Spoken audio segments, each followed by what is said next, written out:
All right, good evening, guys. Joined this evening by Colin and Chris Red Dragon, and we're going to be talking just about the Battlefield community, where it is, the state of it, and how things potentially have changed. Have they changed at all? Have we all just got a little bit too grumpy about things, or are things moving in a positive direction? So I'm going to start off with you, Colin. Where do you think the Battlefield community is right now in terms of where it's moved from in the past few years? Do you think we're in a better place, a worse place, or are things generally about the same? I don't know if it's better or worse. Like when it came to the Battlefield community that really formed around YouTube, because there's a number of different communities, right? You have the YouTube community, you have the forums, all that sort of thing. But when it comes to the actual YouTube piece, which I'm a part of, it has changed substantially since Bad Company 2. Hmm. And the original contributors that kind of grew up and had these big channels, we didn't really have an agenda at the time. There was no money on the table. There was no opportunity. It was just people doing it to make friends, have fun, that sort of thing. Yeah. And that went pretty well for us. We enjoyed playing the game. Bad Company 2 had its issues. If you go back and play it now, I know some people have their rose-colored blinders on, like Chris. Well, to be fair, it is still good, but he's just a lot better at it than I am now because I'm so used to BF3 and it's such a different game. But a lot of people that were hardcore into Bad Company 2 that really started in the community didn't really like Battlefield 3 as much. And so a lot of that just kind of drifted off, it went by the wayside, and a whole new crop of people sort of sprouted up around Battlefield 3. And like at one point, I was when it came to like size of channels, the size of my e-penis, I was, the big kid on campus. I had, I cracked 40,000 subscribers, and that was huge at the time. And my channel's like grown to 46, and it stayed there. It stayed there for 4 months now, maybe even 5. Yeah. I've been between 46 and 47, like no channel growth, because it was built so much around a community that really aren't interested in Battlefield 3 anymore. So, it is very much a challenge. And a lot of people have viewed other game communities being successful on YouTube. People see a lot of opportunity, cha-ching, cha-ching. Yeah. And so it's changed. Like there are people that now do this full time in Battlefield. And one thing that I do want to say, I want to put this out there right now, that the new guy that's kind of risen up to be king of the castle, that's doing this full time, just cracked 100,000 subscribers, is Level Cap. And I do think that is a good sign for the community because he's a good guy. Yeah. He doesn't do shady stuff. Very ethical, works very hard, promoting his videos, promoting his channel. There's no boobs as thumbnails. Thank No God. bullshit. He's very analytical and very serious and loves the game. So he's the new sort of, in my opinion, king of the Battlefield community, and that is great. So despite some of the other topics that I'm sure we're going to get down into, talking about the state of the community, some bullshit that's gone on, a lot of people having agendas, if you will, and maybe I'm sort of foreshadowing where we're going to go because I'm going to go there. But when it comes to the one guy that's, in my opinion, at the top of the heap, that's Level Cap. And I think he got there the right way through just honest, hard work. And I've got tons of respect for the guy. I think he's a nice guy, and I couldn't be happier for him. And I think it's fantastic. So there are some negatives to talk about, but there are some overwhelming positives as well. Yeah. So I'm just going to put that out there, that it's not all doom and gloom, so. Yeah. I'll come in here. I'll just follow that up before we speak to Chris, and I'll just say that, I fully agree and back you there. And Level, he really does deserve where he's gotten to, as you say, through really, really hard work. His analysis is great. His commentaries are great. He has a really fantastic balance between being able to be humorous and detailed and analytical, which is not necessarily something that's very easy to do.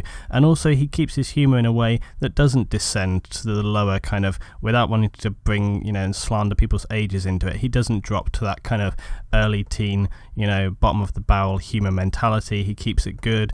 all of his stuff is very intelligent, and I think it speaks volumes for the community when you have someone like that out there representing everyone. So I think that's a good place to move forward into for Chris. Now, Chris, obviously you set up Don't Revive Me, bro. We're running that a long time, and you're a big guy, and you've been here a long time in the community. From what Colin has said and what we've been talking about, where are you?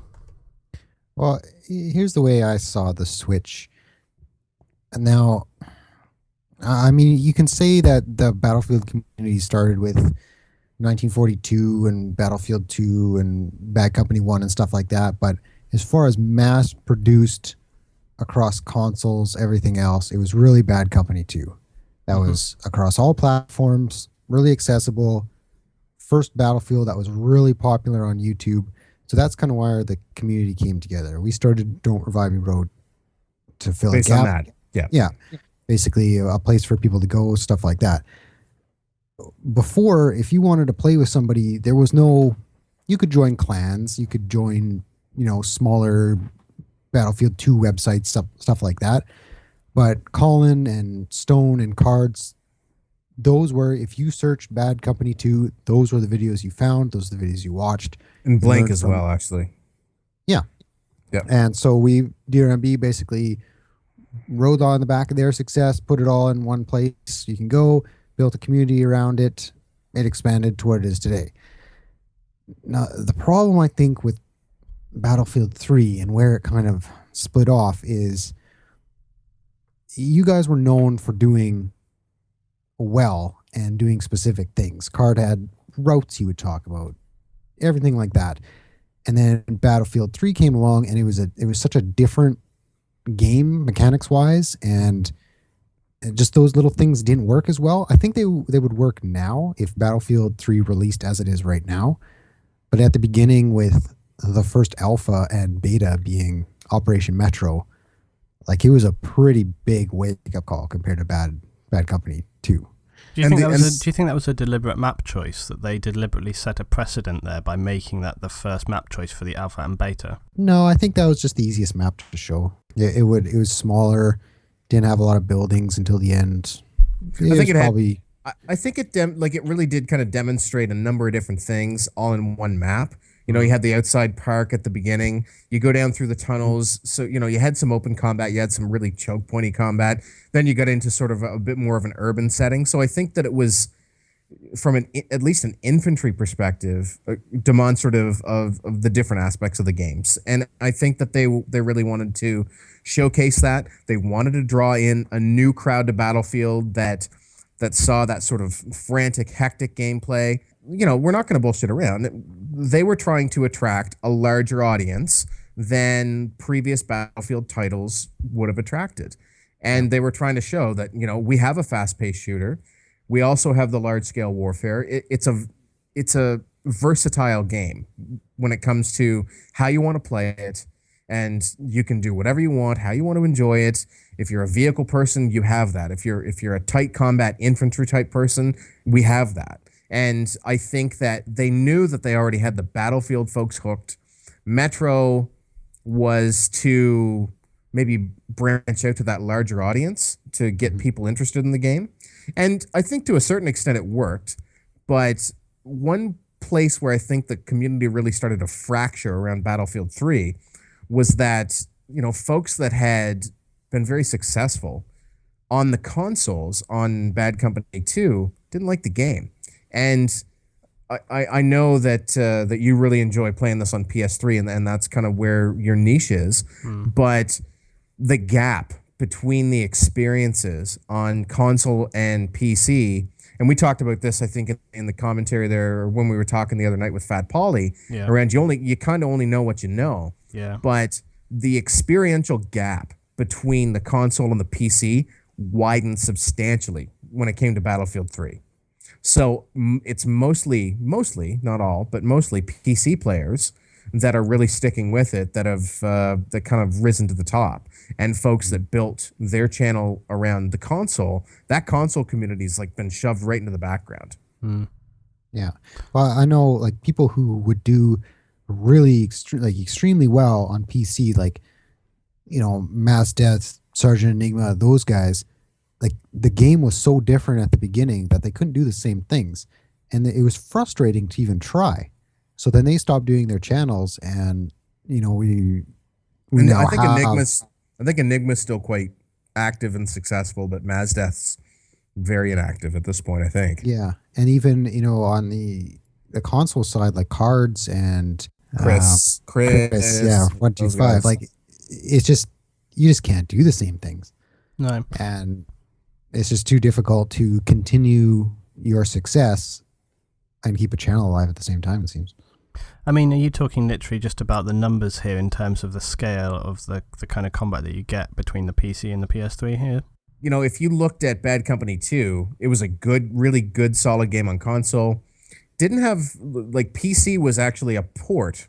It was a good port, but it was a port from the console version, which was the lead development platform for Bad Company 2. Switch to Battlefield 3, PC's the lead platform. I think that the way that the maps were designed, when you looked at Bad Company 2, they played really well 12v12. They were designed around 12v12, and they were and then you'd cram like 32 players on them or whatever on PC. But I think the maps were really designed with the larger player counts in mind for Battlefield 3, and then they scaled them back for consoles, but they didn't scale them back well. They made the combat zone, like they'd cram the flags closer together, but you still had this huge map. So when you're 12v12 and you have 2 jets and a couple of helicopters and some tanks, now you've got 3 infantry. It's like 3v3 infantry on Operation Firestorm Conquest, and everyone else is like farting around in vehicles. It's like I played a bunch of the larger Conquest maps on console. I'm like, this is kind of boring. It is. I've really had this problem, and I've spoken about this on another. I've done a few videos where I've talked about this. I did a video where I suggested that Battlefield 3 in the way that it is now could have solely been built for the PC, and it probably would have been better for it because then they could have tailored everything. That's an unrealistic suggestion to make because that was never going to happen. They obviously want to go cross-platform and appeal to the broadest market possible. Absolutely. But for me, a console player, I still personally would say it would have been better for it. It would have been a better game for it. I think what you've said is absolutely right. The Bad Company 2, when you think about the level design, you think about the layout and stuff like that. Even like, was it? I can never remember the name. Amica or the desert map. Atacama Desert. Yeah. Atacama, that's it. And that map, despite its scale, it was still very focused, which is what you need on console. What you need to give your players focus so that they will move forward to a point.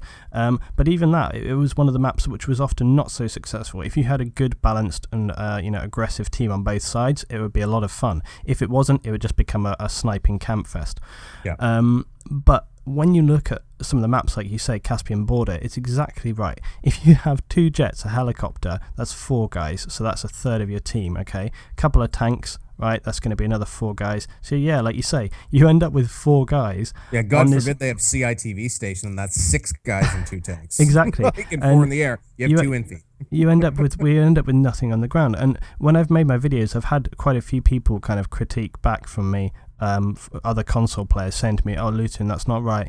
I've had a lot of Conquest games that are really good. It works perfectly fine on a console. I would say that can happen, but in the majority, Absolutely can. Yeah, but in the majority, it does not. And you just get, and it varies a lot from map to map. I mean, some are going to work better than others. Like, for example, Oman. The Oman small and larger scale maps, I often find can work quite well because the aircraft have to come into the urban area, all the tanks are kind of together, and that one can work quite well. But like you say, Firestorm and the others cannot. I really feel like it's hit and miss, and this is what I come back to in saying they've perhaps they've spread things a little bit too thin, and some of the map levels have suffered as a consequence. But I don't think there's really much you can do about that. And I think when we think about the community and what you were saying before about trying to appeal to a certain market, I think it's obvious what people know by that, what we mean by that. And it can be viewed as a negative thing, but I think it can equally be viewed as a positive because let's face it, COD was basically the biggest FPS. It was like the biggest game perhaps in the world at the time. It was a very, very large game. It was dominating. And I think it's right, from a business point of view or a community point of view, you could see it as a bad thing. But I think also sometimes if you have something like that, a game or something, whatever, that sits on top can become lazy, and it needs something to challenge it. And I think that community would be better for it, and so would the Battlefield community, because they've had to step up their game. So that's where I can think of things from that point of view. Oh, listen, absolutely. Like when we were all sitting back making Bad Company 2 videos, there was some of us got partnered, which is fine. But I mean, we're not. I'm not supposed to talk about specifics of the money of the partnerships and stuff. But I mean, we all know it's pretty widely known that as a CPM, you're looking at maybe $1 to $2 per 1,000 views. Yeah, it's pretty average. Right? So, that's a fairly broad brush sort of approach to looking at it. So I'm not giving away any specifics, but a video that you put a bunch of effort into, that in the old Bad Company 2 days, 10,000 views was a good video. Okay? That's $20. You probably spent, half an hour playing the game. You probably spent an hour or two editing the video. Then you do your commentary, you upload. I have a 540K upload at home, so my upload takes 5 to 6 hours. So about 10 hours goes into a video that I make $20 on. Yeah, exactly. At best. I have my college, my university diploma, or whatever you want to call it, degree in engineering, and I've got like 15 years experience in my field. Yeah. I make $20 commuting to work, talking on the phone in the morning. I did it because I loved it, right? And a lot of people were in the same boat. They were doing it because they loved it. There was no opportunity. And when you open that up, you kind of you hand the keys to a potential entrepreneurship to a lot of different types of people when it comes to a YouTube partnership. So when you got into, you have 15-year-olds with partnerships that handle it poorly. They look at what some of the larger channels are doing in other gaming communities, and that's what they do. They try and mimic success. And, very few have just, through honest to God hard work, grinding it out good content, have been successful. But that's where I go back to level cap. But that's where it all changed. Like, YouTube in general has changed. Google went and decided to change the algorithm by which they present videos to people as well, which has screwed a lot of the smaller channels over. Yeah. Me, I'm whining at 46,000 subs. I don't make it in sub boxes anymore. I don't. Some of my videos get like 1,000 views on 46,000 subs, and I will get like 50 messages saying, "Oh my God, I checked your channel. I missed like 3 videos. No sub box placement whatsoever." So I suspect that Google is partnering with certain CPM providers like Machinima to prioritize content because they know what the moneymakers are. Yeah. And, now there's a ton of money involved. It doesn't really matter about the little guy because it just doesn't matter. There's not enough money in the game to worry about it. Uh-huh. So, there is no... Well, it's tough to find YouTube. You can't use YouTube as a reliable platform to just share content with your friends, because now Google customizes what you see. It customizes what everyone sees based on past behavior and whatever they want you to see. I can post a video of my own to Next Gen Tactics, to another channel, tagged with all the same things as my own channel, with my name in the fucking title, and it doesn't show up in my sub box, and I'm subscribed to that channel. Yeah, it's weird. I think there's a lot of technicalities when it comes to these kind of things, and money is definitely an issue, and there's a lot I could talk about when it comes to these technicalities, but I'm going to leave that for another day when it's not such a dangerous topic. But there is a lot of things going on there, and I think one thing that's for me always been really important is the kind of percentage view to subscriber ratio, and I think that's really important because it kind of gives you a feeling of whether people are just literally just clicking sub or whether they're actually interested in your channel. And like you say, I mean, there are other people who can be up at 100k in terms of subscribers, and their videos can barely break 10 every time. That's a poor percentage return on their subscribers. But with me right now, I'm nearly towards 7K on my subscribers, and most of my videos average between 1,500 and sort of 2,000 now, which is a big improvement. Good ratio. For me. It's not bad. Yeah, it's not too bad at all, and that is something that I've always been looking to kind of maintain. I'm not so concerned about like just whoring subs up and up and up and up and up. I'm not so interested in that. But what I do want is I want the subs that I do have to enjoy the content and to keep coming back for more. I think often people can sub someone for the first couple of videos and then they kind of get bored because the content isn't necessarily what they wanted to, or it changes agenda or whatever. But trying to bring this back in terms for the community and where we are with that kind of stuff, would you say then that because of this kind of, I mean, YouTube is only one part of the community. Obviously, there's the whole forum stuff going on as well. But I mean, Chris here can talk a little bit as well about the YouTube stuff.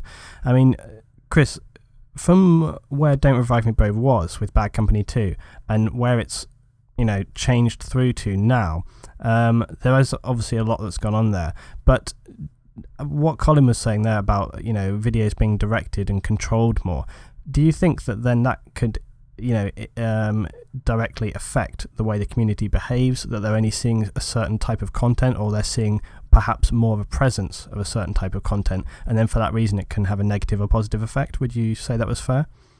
Yeah, I mean, when people started getting partnered and people started getting recognized for their videos, DRB changed a lot, where people wanted one of their videos on all the time, and they were seeing some people have success. They want to know, well, I think my video is better, why can't it be on, whatever.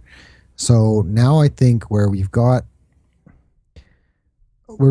are now, we see a lot of the most popular people, and it's just kind of hard to get away from, the people with 100,000, 200,000, whatever. I think that's fine, and there's a place for that, and obviously a lot of people like that content. But what DRMB was always supposed to be about was the little guys with like 500 subs, whatever, showcasing good videos. I think that's way easier to do now than it was when we first started. Like, I would, not even myself, Nick back in the day, like, he used to find 3 or 4 videos. I have never even heard of these people before, and just excellent videos. And now it's the same old typical people that we see all the time. And I think people are just emulating that and then assuming that, okay, I'm going to be as successful as this guy because I'm doing the exact same thing. Yeah, I myself have noticed pretty much a sort of tidal wave of Battlefield videos in the last 6 months or so, and I really have seen a massive increase in people making their own videos. And I think especially when you look back to where things were a year or more ago with Bad Company 2, the amount of content there, as we've said, was quite different, quite specific, and perhaps you could say a lot more focused. Now it does seem to be people are really churning it out, and it's literally whatever goes.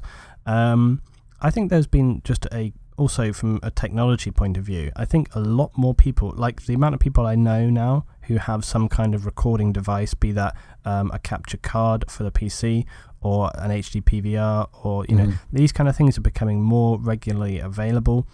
The amount of people who own condenser mics now has gone up considerably. People are buying really good quality recording mics, and obviously video making from gaming on YouTube has been around for ages, but I just have noticed like an incremental difference in the very, very recently of, as you say, people turning this stuff out.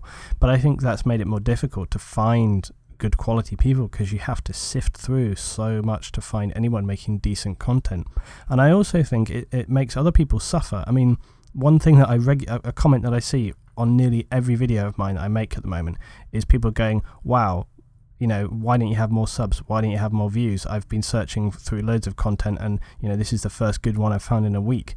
I think now the very fact that there's so many people making so many videos, it makes it more difficult for viewers and stuff watching these videos. They want this kind of good content, but they can't find the people to make it, and it does end up being those guys right at the top who are, you know, cutting all the cream because they're getting the visibility, and so people don't bother to, they just go, oh, well, we'll just stick with this, we won't look around anymore. Whereas perhaps with Bad Company 2, in that kind of period, there was less people, there was less guys with those massive weight of numbers, and, you know, so people could pick and choose a little bit more. I mean, would you think that would be fair to say?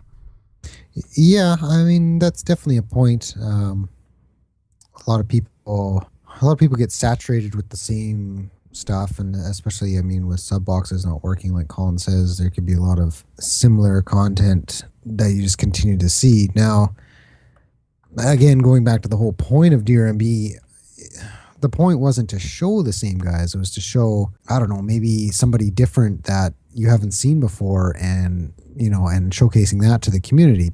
But the downside is somebody has to be looking for that, and that needs to be somebody's job to find. So, you know, that's kind of a little problem I've always had, is finding the people to do that. But well, whenever you're doing something like this for the community, whenever you're kind of right in there, you know, there has to be a fair amount of goodwill. There has to be a fair amount of people willing to kind of share and get down and do the work and stuff like that. And that's always going to be a difficult thing to do. And I think, you know, for example, with my clan, it's a very similar thing, and you get people come in and drop off and go out and stuff like that. So finding someone to consistently manage and run something is always going to be an issue. But where do you see Don't Revive Me going now? I mean, is it something that you still want to go forward with? Is it something that you would like to see, you know, would you like to see it kind of scaled back to bones in a way, kind of get back to basics and then build back up? Or, you know, where are you with that? I think so. I think it really needs to go back to a basic thing of just showcasing the highlights of the community. And that's what so many other sites have tried to do in little bit of pieces, but that's what DRMB used to do so well. And, you know, if I could use Level Cap as an example, and I'm only using him because I'm looking at his videos right now, is, you know, I like his videos, but they don't belong on DRMB. If he makes an excellent montage or an excellent tips and tricks videos, absolutely, we can put it up. But every single one, we should be doing more to have the little guys instead of building up the same people. So going back to basics, showcasing 2 or 3 videos a day of people you haven't heard of is where I'd like to go, and hopefully we can get there eventually. I think if you take someone like Level, you know, or any larger YouTuber, I mean, with Don't Revive Me, bro, it's always about quality content as well. And I think you could easily have someone like that do one video for you, perhaps a month, and then that will, you know, it continues to grow your audience, but at the same time, you still then have the space in which to showcase other people. But let's just talk as well a bit more about the community at large, and not so specifically YouTube.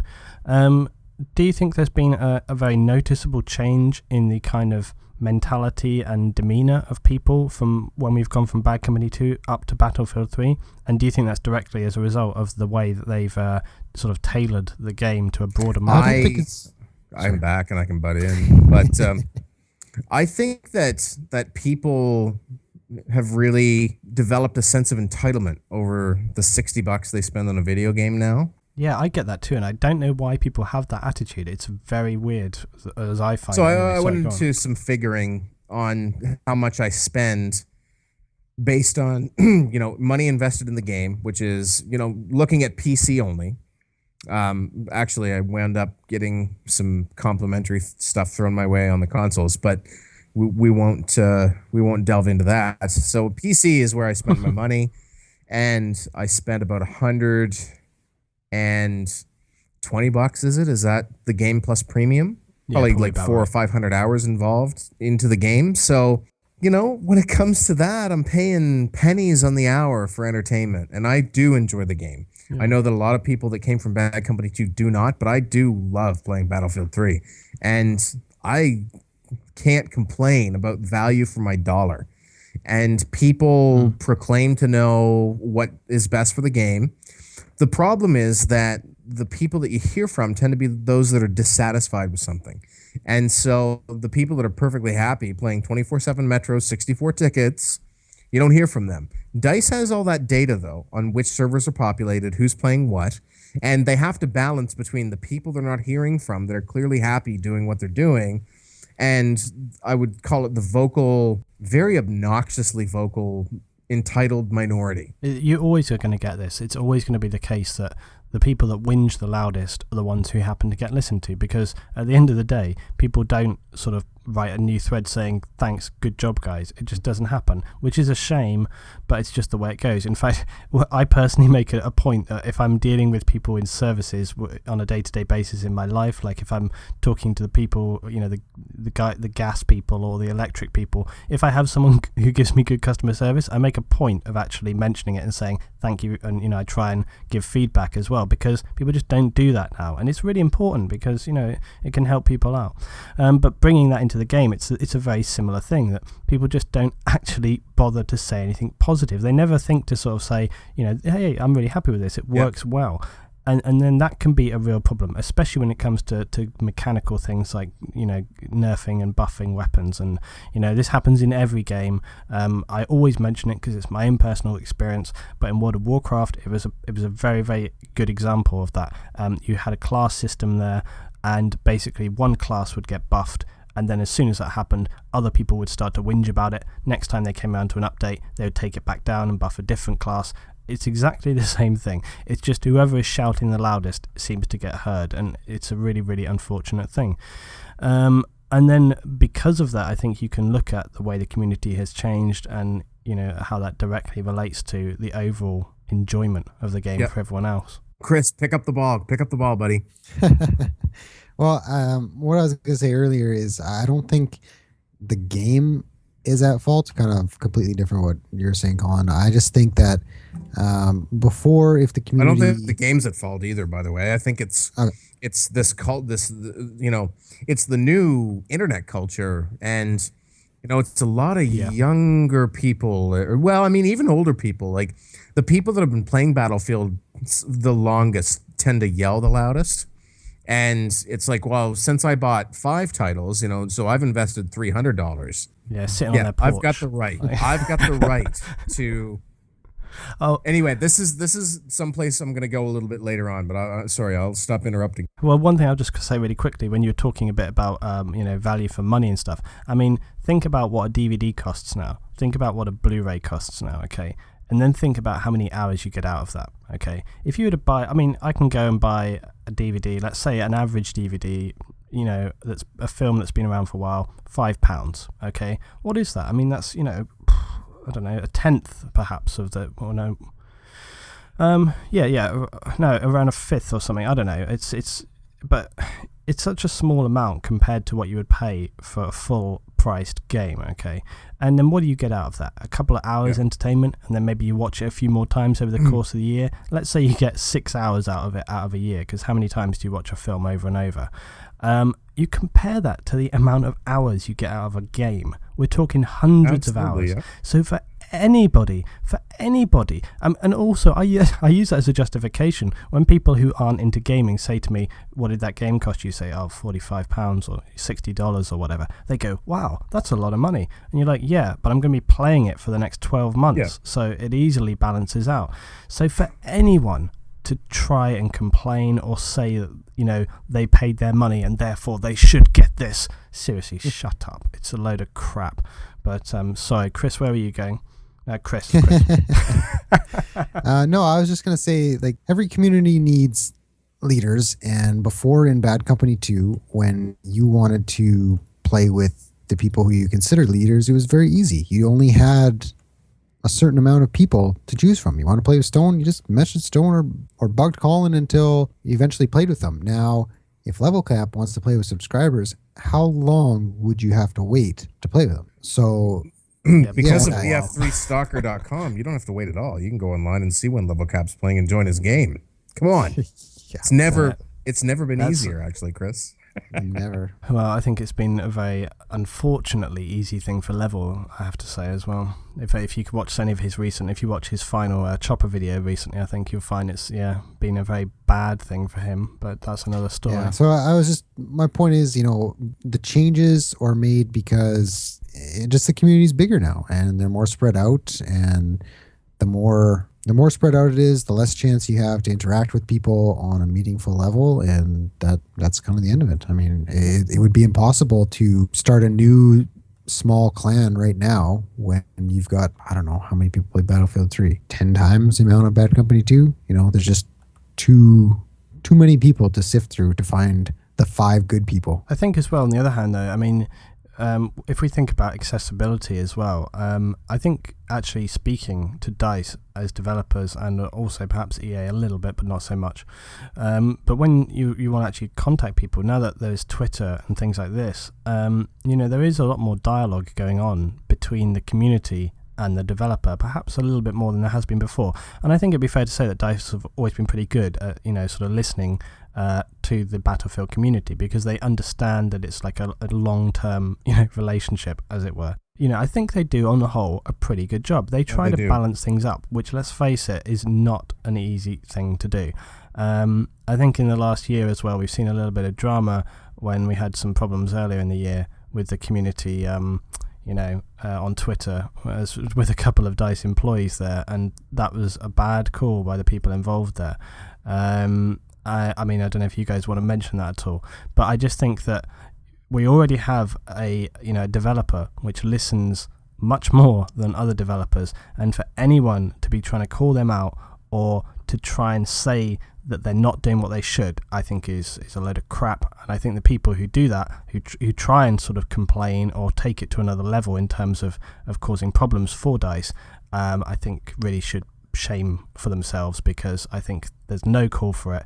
And I think it's a really bad route to go down, because once you start hassling developers, once you start causing problems for them, that's when they stop talking to you, that's when they stop communicating, and that's when they stop listening as well. They say, okay, these guys don't want to have a serious conversation with us, they don't want to be adults, we're not going to deal with them anymore. And that's when you get left behind, and that's when you get screwed over. And I think that's what some people need to be very careful I kind about. of unwittingly participated in that community video where a bunch of people put sound bites in, and however it was that it got presented, every time somebody said anything about the video, it had at Battlefield or whatever it was in the title.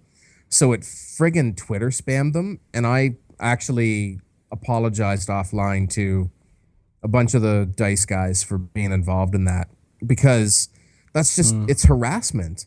If, like, I have a job and it's not playing video games, and if somebody off the street comes and starts emailing me to my work account, harassing me about how I do my job, like, that conversation, it's not going to last very long.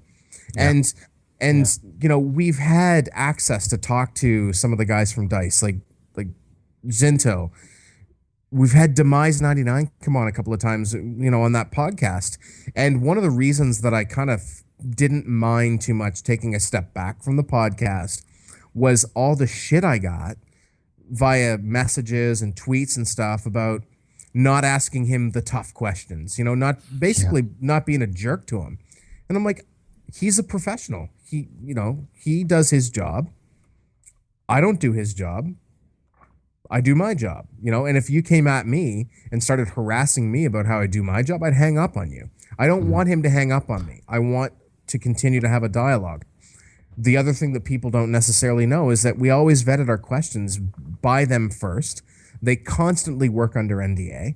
There's information they can share. There's information they can't share. And, that's...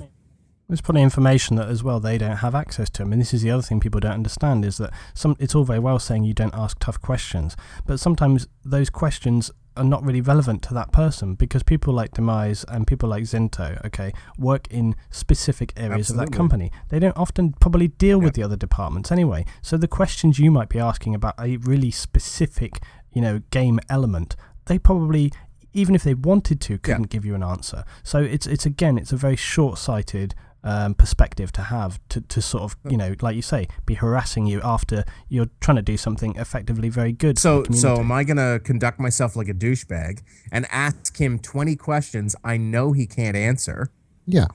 Or do I ask him why did you fix that? Right. Like, why don't I ask him the questions I know he can answer? Why can't we expand this into an interesting conversation? Like, I'm not going to ask Demise 99 about input lag. That's a different team. He already explained that to me. Yeah, of course. You know what I mean? Like, I'll throw it out there. So careful on what they say, because if they say, like, the last time we talked to him, there was stuff on the internet while we were still talking to him. people were tweeting us saying like, why don't you ask him more about this? And it was already up on our website. And we were still talking to him. Like, if he said something that wasn't exactly fleshed out yet, he could lose his job. Yeah, like, fired, right? Like, I think it's interesting, yeah, for sure. When you're thinking about, you can say to people like, "What's your opinion?" You could say, "Well, what do you think about this?" And that can be their own personal opinion that doesn't represent the company. But even then, I mean, it's very, very subjective. Ultimately it comes down to respect, and I think that a lot of people on the interwebs today don't conduct themselves with the same respect they would if they were dealing with a person face to face. Face to face, yeah. And that troubles me. I treat everyone I deal with respect. I try to, occasionally I've had a little bit of drama here and there. I've had a few arguments with people, but I haven't ever stepped over the boundary of what I would say to that person if I was talking to them face to face. So if I have a DICE developer on a Skype call, I respect them. I respect the job they're doing. I might not agree with everything that the company's doing, but again, they're being directed by EA. There is a 5-year strategic plan that they're following. I work in that environment in my own professional career. I've worked under NDA in my own professional career. You can ask me stuff till you're blue in the face, and I know the answer, and I'm going to stonewall you because I'm under NDA, and my friggin' job depends on it, and that's how I feed my family. So I respect that, and I'm not going to needle the guy because I paid $60. No, I paid $60. Yeah. So, ergo, I have the right to absolutely disrespect you and needle you until you give up the goods. It's unacceptable that you abide by your NDA because, I'm a consumer. Come on, I'm the customer. I'm always right. I need to know this. Right. And the customer is always right philosophy is what a lot of people put into play. But at the end of the day, when you're talking directly, when you have the ability to talk directly to the engineer that designed that service, that doesn't apply, by the way. When you're talking to the help desk, to the call center that's answering the frontline calls, yes, the customer is always right. When you're talking to very well qualified technical engineer that's designing whatever it is he's designing, customer's not always right. Half the time the customer's an idiot. So, you just have to respect the people. And I don't get it. I don't get where. I have a hard time existing on the internet sometimes because of that lack of respect between people, between humans. It's something that I try to push quite hard with anything that I do in my community and with my clan as well. I mean, that's always been a big rule for us, is that we don't tolerate that kind of stuff. But with my videos as well, whenever I'm talking and communicating with my people that, subscribe and stuff like that, and when I'm talking in my videos, I try to sort of say, within the realms of sportsmanship. I mean, a good example was the other day, I was playing a round of Metro, and we started off, and basically my team was just, spawn trapping them. And after about 5 minutes of that game, I just said, this is stupid. I was like, I'm not playing this game if these... And the thing is, there was a couple of guys I knew on the other team. They weren't moving forward, and that kind of annoyed me, because whenever I play with them, I make sure they move up. And I said, screw this. I switched teams, and I changed up onto the other team. And I started, yelling at them. I was like, why aren't you moving forward? Why aren't you doing this? Blah, blah, blah.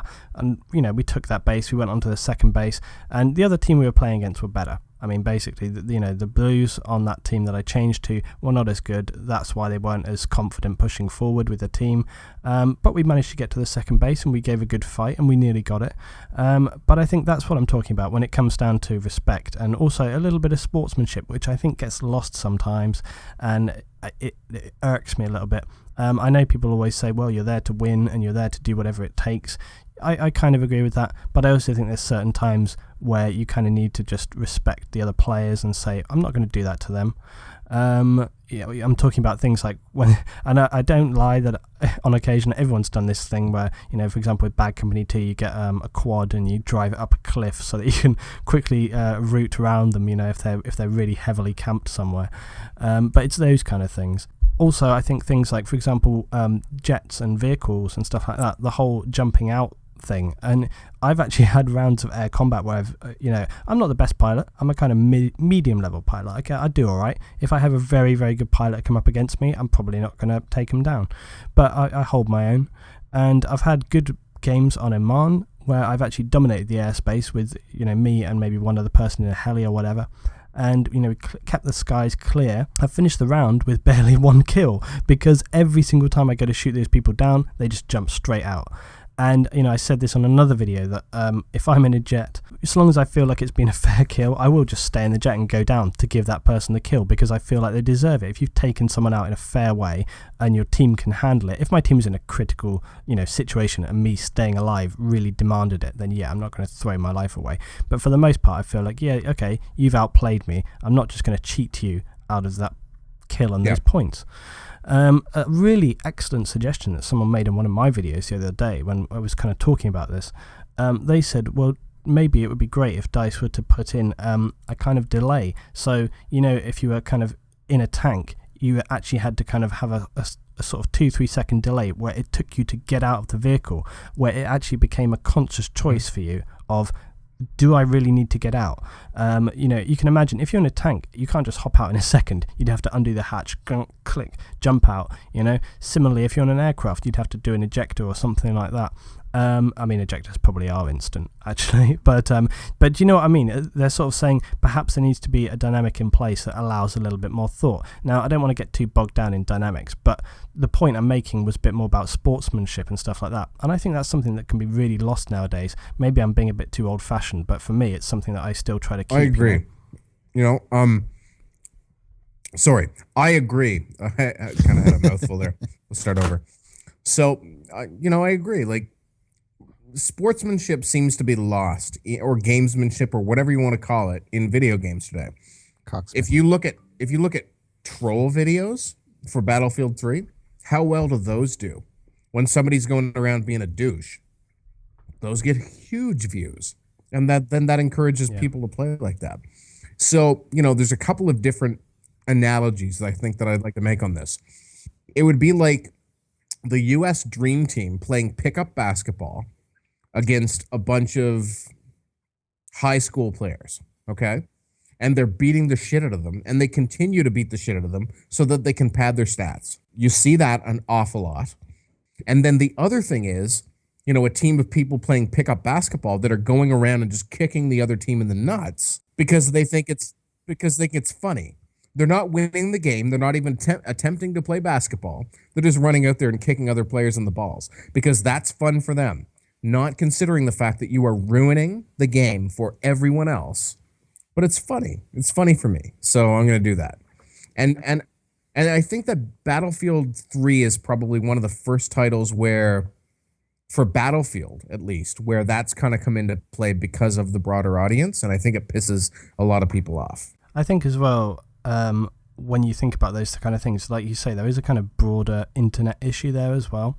And something that really bothers me is people's lack of, and I think this is actually a wider issue in terms of just society. We're getting a bit deep here, but I think it's worth linking to. I think it's a generally larger society issue as well, that people just are less willing now to accept any kind of responsibility for their own actions. And also, there's a kind of trend of saying, well, that's just how it is.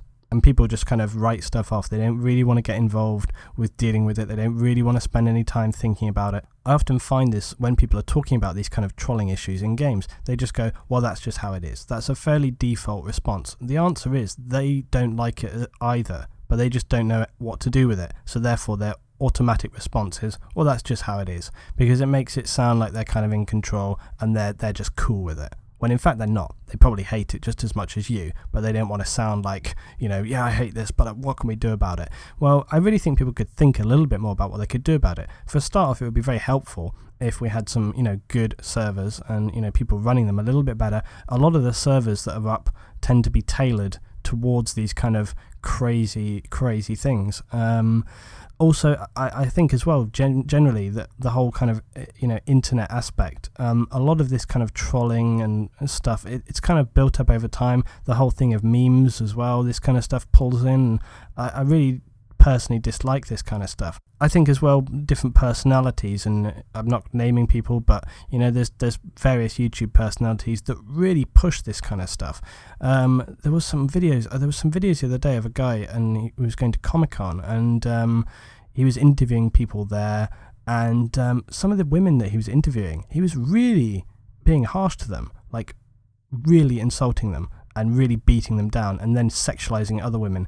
And I was just thinking, this guy's, sorry for swearing, this guy's a fucking ass. If I was there in front of him, I'd give him a slap, and it just pisses me off that people like that can get so much attention and so much kind of, they can be lauded, for what they're doing is basically being an ass.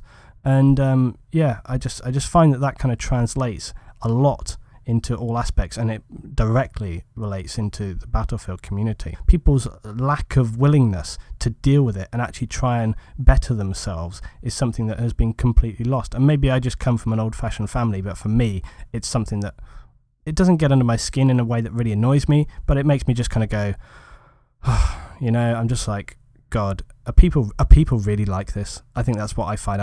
I struggle to believe that people can actually be like that. I think that part of it, we kind of come full circle here, right? Where getting views for doing something now enables you to financially profit, not the internet meme, blah, blah, blah, blah, blah, blah, then profit. And so people tend to imitate success, and being an asshole gets you a lot of attention. And that gets you a lot of views, and that gets you money, and that sucks. And I've stuck to my kind of principles with my channel, where I'm not an asshole. I try not to get ensnared in drama. I don't, I try to be positive. I try to always be sort of the glass half full guy, because ultimately, look how much time I've invested in the game. I've gotten my money's worth. Who am I to complain? And that has led to my channel shrinking in some months, not growing, my views going down and becoming irrelevant, which it would really bother me if not for the fact that someone like Level Cap hasn't come up and just been successful doing legitimate stuff. But you know what I'm saying? Like, other people in other communities or our community or whatever it is, by doing trolling stuff, by being a dick, by calling other people out, by starting stuff, they get attention, they get subscribers, they get views. And a lot of the kids that are younger people, or fledgling older people starting channels, you want to be successful at whatever you do. I think that at least some of the older gamers that are getting into the community have the maturity to try and do it straight up and do it for the right reasons. But, say you're a 16-year-old person that's starting to post videos. I want to get views on my videos. How do I do that? Well, being straight up and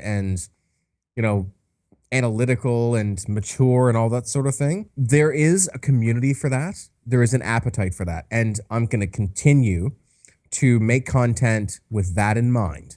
That being said, the 13 to 17-year-old club, they are huge consumers of this video content. If you really want to blow up and be successful and make the YouTube monies and, quit your job, and what we've seen is that people that are now fans of the game that, us old farts play, are now trying to implement those same tactics to be successful.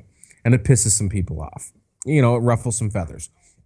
I mean, I'm not going to buy into it, because I don't have the illusion of ever quitting my full-time job, a job which I quite enjoy, to be honest with you, to do YouTube full-time.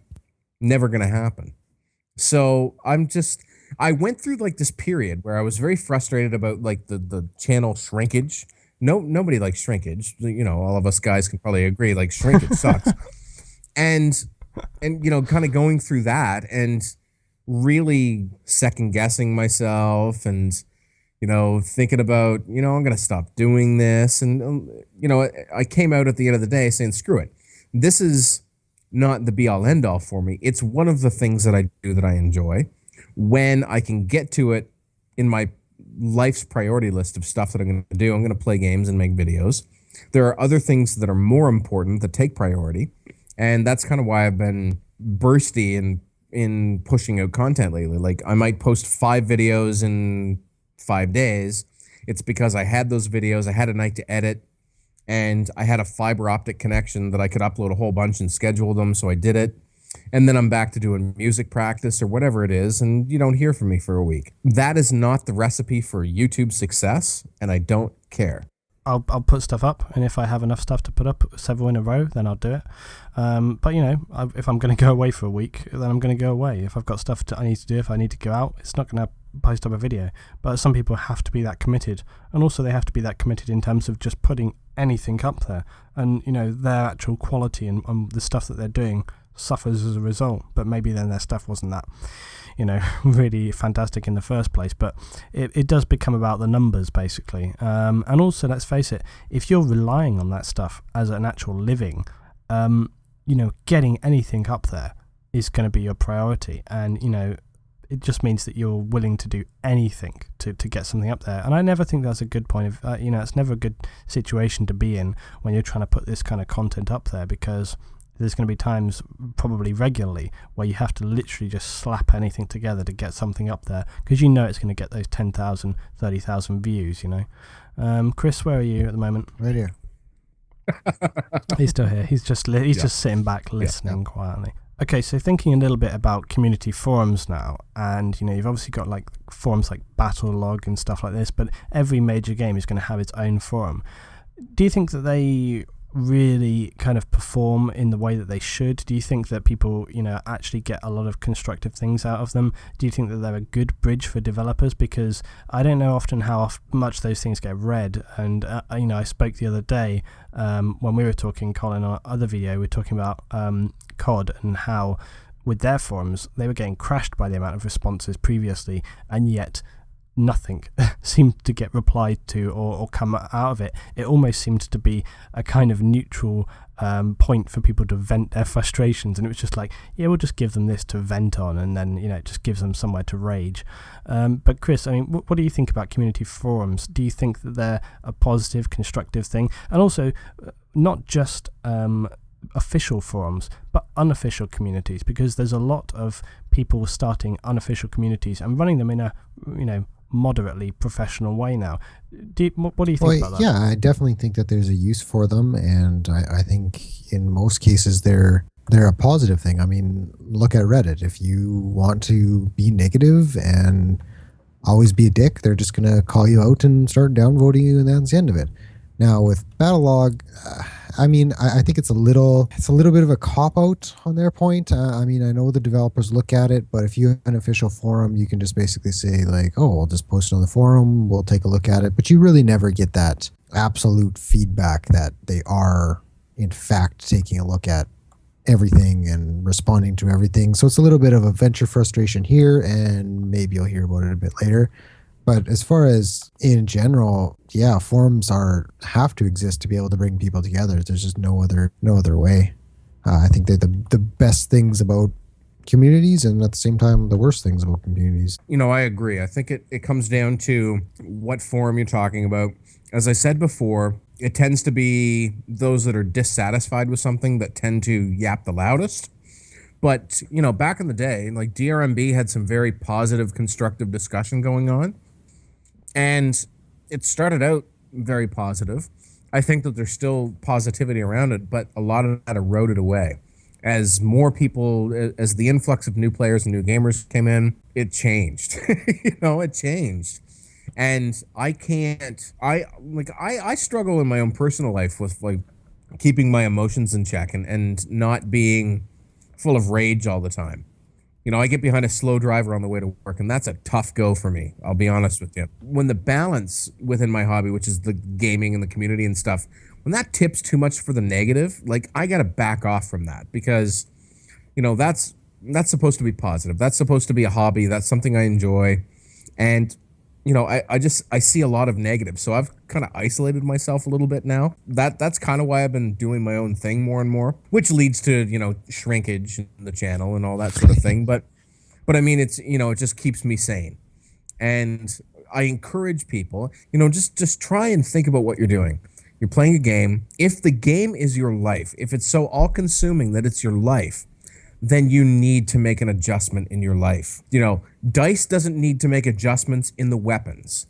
If you can't sleep at night because of the M16 and you think that it's overpowered, you need to back off from the game. DICE doesn't need to buff nor nerf any weapons. You need a reality check. You know what I mean? Okay, guys, I think we're sort of heading towards wrapping this up now. I think what I'd like to finish with really is your thoughts about the community where it stands now, which is pretty much what we started out with. But what we've really done is we've gone from the previous Battlefield series like Bad Company 2, we've moved on to Battlefield 3, and I guess what we really want to know is sort of, do you think we've moved forward in a positive way? Where do we stand right now as a community? And then moving forward to Battlefield 4, do you think that's going to be, again, another a positive movement forward, given everything that's gone down and changed around in Battlefield 3?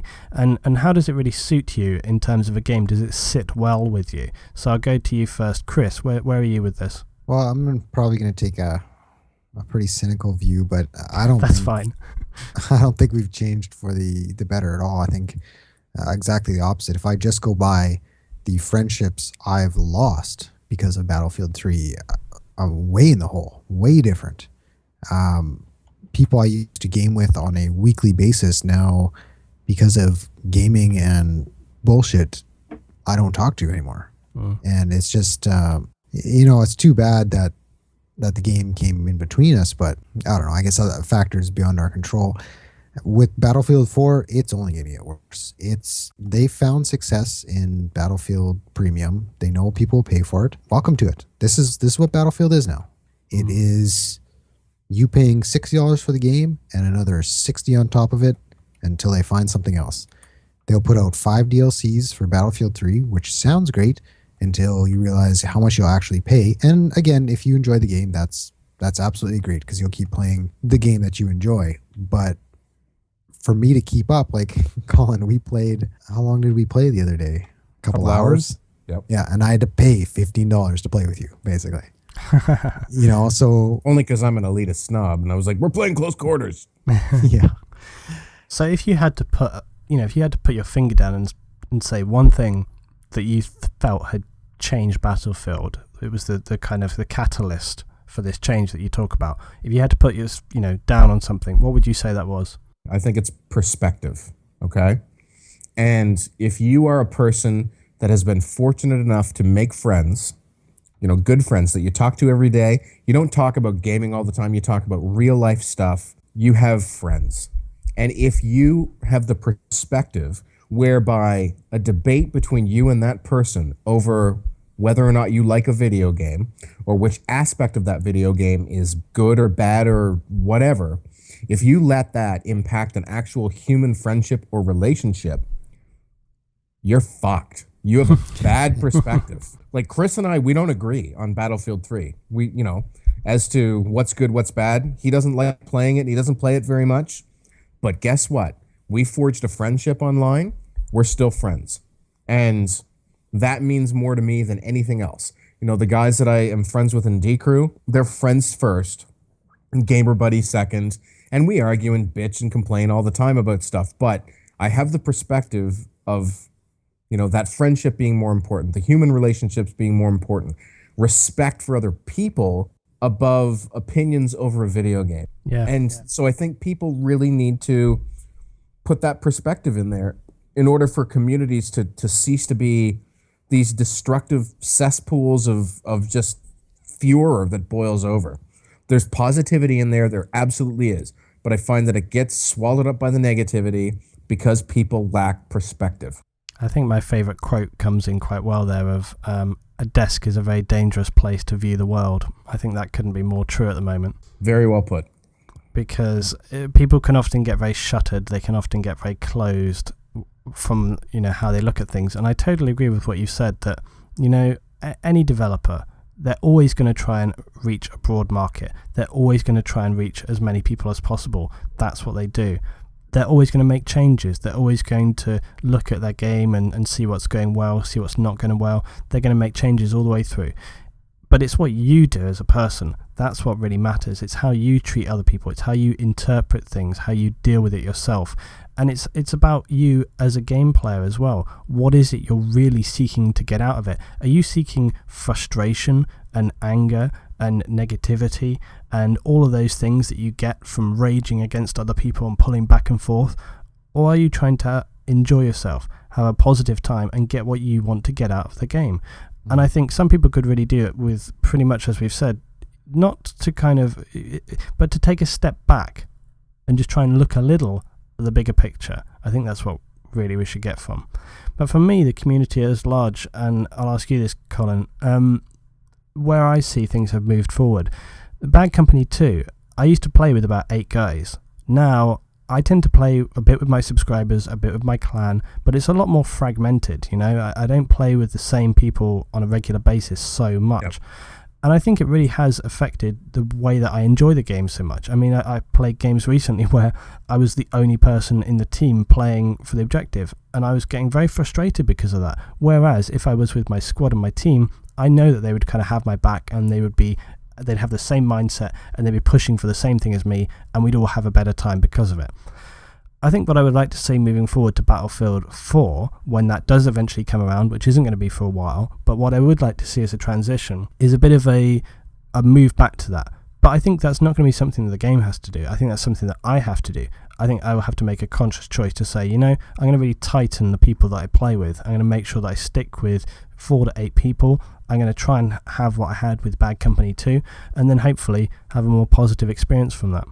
And yeah, Colin, where would you see, you know, that whole transitional period, Bad Company 2 to Battlefield 4, what would you like to see personally? As far as the tech and the game and all that I think that stuff is secondary. You know, I agree with what you're saying. I think that going into it with the perspective of having a good time, you know, being a team player, you get so much more fun out of the game when you play as a team and when you play as friends. And, you know, if people can get back to that and just try and play the game for what it is, go out onto the soccer pitch to play soccer, the football pitch to play football, go out onto the hockey rink to play hockey. Don't go out onto a basketball court with a hockey stick beating people, because that's fun for you. Don't be a dick. Respect your fellow gamers and just keep it in perspective as to what it's all about. If you are taking away from that experience for somebody else while enjoying yourself, then you probably need some counseling. All right, guys. Well, I think this has been a really good discussion. I've really enjoyed it. Just want to say thanks to both of you for coming along, and I hope you've enjoyed it as well. Absolutely. We'll do it again sometime. So I just want to finish up by saying thanks to my guests tonight for Deku Colin and Chris Red Dragon. If you've enjoyed this video podcast, my Late Night Random series, you can find the rest on my channel. We'll have much more discussion for you coming on the way very soon.